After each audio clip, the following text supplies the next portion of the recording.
What's up, guys? Welcome back to Newswave. San Diego Comic-Con is well underway right now. We're starting to get some fun announcements out of there, including some stuff from Spider-Man, which is showing us a really nice looking system that I'm trying not to buy because it looks just awesome. We're talking about that and the new trailer from Spider-Man that details quite a bit about the story. And then we're also going to get into Unreal Engine 4, as there was a new update to the engine that seems to support the Switch heavily, and I think it's pretty obvious why at this point with Fortnite being so successful on that system. First, though, let's start with some quick news, including probably some bad news for fans of games like Alan Wake and Quantum Break. These are games that were good. Alan Wake, I think, was really good on the 360, and then it came to PC and everything. Quantum Break was, I think, pretty good, but it definitely had middling reviews and opinions from a lot of people. While over on Windows Central, Jez Gordon actually talked to the CEO over at Remedy, and they kind of implied that we probably wouldn't be seeing any sequels to either of them, as it does appear that Microsoft is not that interested in continuing either franchise further, according to them. That's from the CEO, Tero Virtala, and that is a real shame, especially for fans of games like Alan Wake. I would really like to see an Alan Wake 2. On the 360, it was such a cool game, and visually it was amazing on the 360. Can you imagine what they could do with that series, with its striking visuals, moving up to the Xbox One, or whatever the next Xbox is called at this point? If it's not being worked on now, that would be something that would fall to next generation. It's just a shame that Microsoft has no interest in that. Quantum Break, I have a feeling, was very expensive to develop, so I guess I kind of understand that one, but Alan Wake was such a cool game, and it has, I think, a pretty good fan base. It might be niche, but I think they could make another one, and it probably would do well right now. We can also look forward to next Monday from Devolver Digital, as apparently there's some big news coming from them. Now, if you remember, they did talk about how they have 12 unannounced Switch games that they will be announcing going forward throughout the year. And I guess maybe Monday is going to be some big news or just big announcements, I guess, from them. Again, Metal Wolf Chaos, make it happen. That game should be on pretty much everything at this point, just for fun, but we'll keep an eye on that for Monday. And then, as promised months and months ago, Shadow of War did remove their microtransactions. So if you're waiting for that to pick it up and play it, or maybe you already have it and you quit because the microtransactions were so obvious, we'll say that, or just out in front asking you to do it, or just the grind was too heavy for you, you can now check it back out, as they also changed up some of the components of the game. And they even said that why they're doing this seems to be because it was undermining the Nemesis system, which, yeah, obviously. The whole point of the Nemesis system is to create rivalries with different AI-controlled opponents, and you can just buy your way to getting a ton of companions, not have to go out and use the Nemesis system.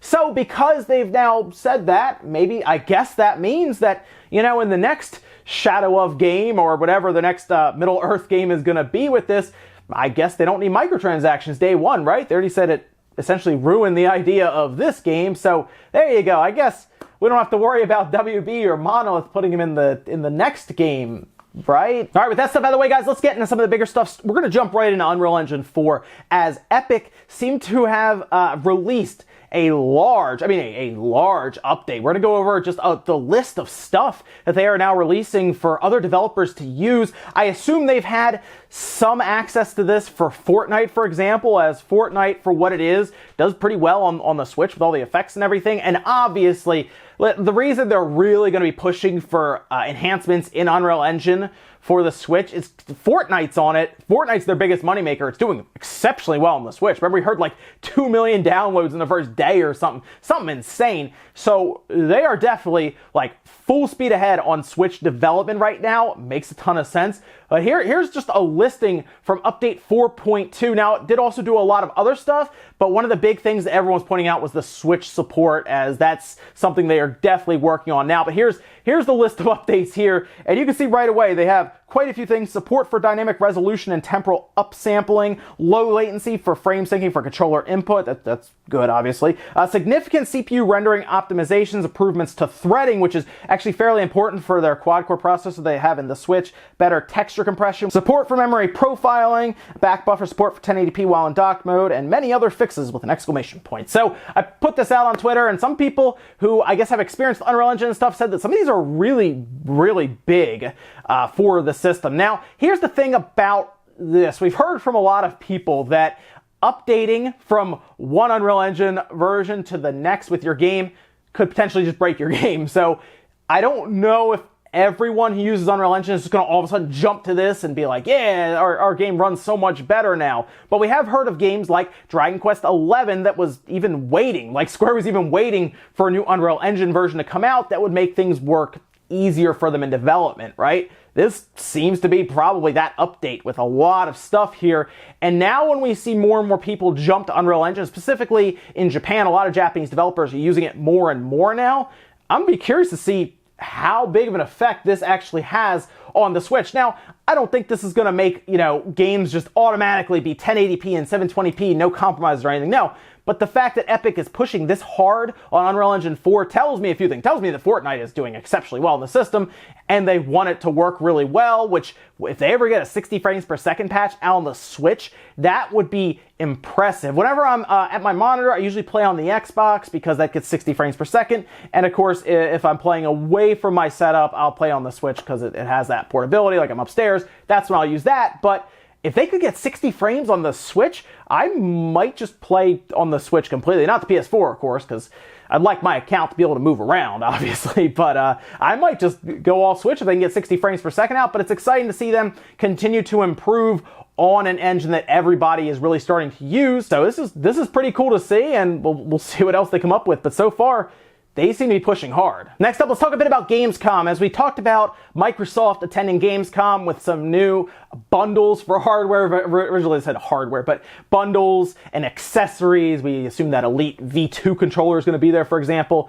But let's talk a bit about THQ Nordic, a company that has been supporting all the major releases now for all systems, where we've seen them do for Switch, Xbox One, PS4, PC, and they're showing up to Gamescom with quite a few games, along with two unannounced games. Two games we don't really know anything about. In fact, one of them says it's going to break from cover, which I assume just means that they're just going to show it to us. I don't think that actually has anything to do with the game itself. But they put out a graphic and everything, and yeah, you can see we have two question marks there, and they have some graphics around it, like a sunset, for example, so you can kind of take what you will there. Some of the ones I'm seeing here that I'm really interested in, I'm definitely interested in Darksiders 3, and I'm definitely interested in Biomutant. I want to see more about Biomutant and Darksiders 3, but it's always fun to get some game announcements, and THQ Nordic has been a company that has been quietly expanding. I don't think a lot of people realize a lot of the acquisitions they're making, because they're smaller acquisitions, but they're buying more and more companies kind of under the radar. So I think in like 4 or 5 years, probably for the next generation, there'll actually be a semi-large developer publisher. It's going to be something else, but definitely look forward to Gamescom, as I think they're going to have at least one big announcement out of these two unannounced games. And then, of course, we'll find out more about things like Biomutant and Darksiders 3, with Darksiders 3, of course, coming out later on this year. Next up, let's talk about one of my most anticipated games later on this year. Actually, coming up pretty quick. It's like a month and a half away now. And that's Spider-Man. This game looks phenomenal. I'm a fan of the Marvel Universe, so this, by the way, when they put this story trailer out, it's looking like a movie that you'd be going to the theaters to even see, but it's going to be something I play on my PlayStation 4 Pro. And speaking of PS4 Pros, they showed us a new system, and oh man, this system looks awesome. If you didn't see this, they put this out. They talked about it at San Diego Comic-Con, and this system, I love the look of the system. And what's really cool is on the front, of course, it has that blue light, which is a great accent, by the way, for the full red and then the white spider logo on it. And the controller, I was a little iffy on it at first with the white buttons, but I think it does work alongside the system. I think some people would like to see them release this controller separately. But yeah, this system looks outstanding. Greg Miller posted a picture even of it on Twitter to give us a better look at it, and it is glossy, which of course means it'll probably get scratched up really well by dust, but that glossy look I think is going to look really cool, and of course it'll be much different than the matte black PS4 Pro that I have now. And I'm undecided on this. I'm thinking hard about buying this, but it's $399.99. It comes with a physical copy of the game, as well as digital vouchers that I assume is for the DLC maybe that's coming up. I'm not sure about that one, but I like that they're including a physical copy of the game. Now, alongside that, they debuted a new story trailer, and man, I saw the story trailer, and it's looking like this is going to be a very intriguing game when it comes to the story as well as the gameplay. But seriously, just the story trailer they showed looked so interesting, because it's apparently the mayor is Norman Osborn, and he's pretty much making all of New York pretty much against Spider-Man, labeling him as like public enemy #1, even hire Silver Sable and her security force to continue fighting. Looks like Spider-Man, everyone's just against him here. Like, so many villains are in this game, and he even has some friends. It looked like it had like a stealth aspect to it. Maybe you control one of the other people almost. It was weird. It was like she was sneaking around. I don't know if you switch from Spider-Man to someone else. I don't really want that. I just want to control Spider-Man and swing around and fight all these people. I don't know if I want to do that, but that could be those...